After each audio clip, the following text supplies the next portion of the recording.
Assalamualaikum warahmatullahi wabarakatuh. Saya Dr. Piprim Basarah Yunarso, Ketua Umum Ikatan Dokter Anak Indonesia.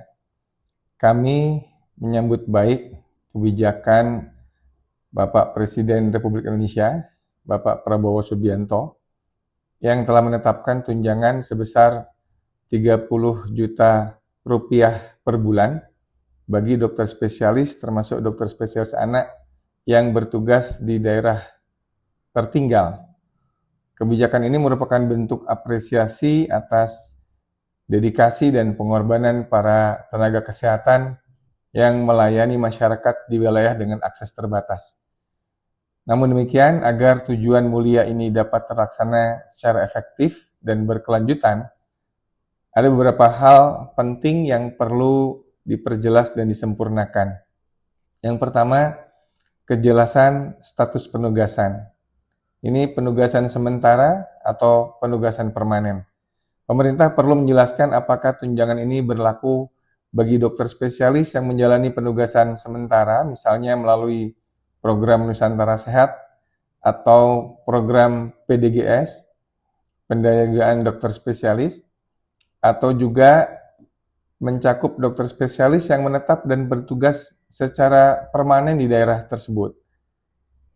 Jika kebijakan ini hanya ditujukan untuk penugasan jangka pendek, maka perlu disiapkan insentif tambahan bagi dokter spesialis, termasuk dokter spesialis anak yang memilih mengabdi dalam jangka panjang demi keberlanjutan pelayanan kesehatan.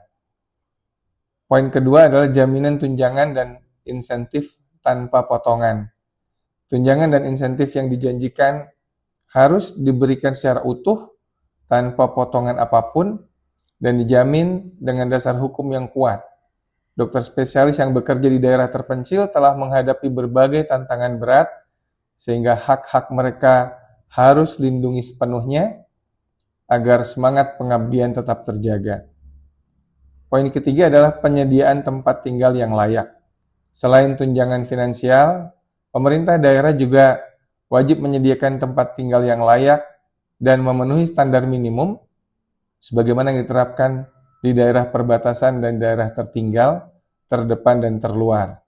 Fasilitas tersebut setidaknya mencakup akses terhadap listrik, air bersih, serta konektivitas internet yang memadai guna menunjang kualitas hidup dokter dan keluarganya.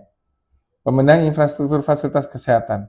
Tunjangan finansial tidak akan cukup tanpa didukung oleh infrastruktur kesehatan yang memadai.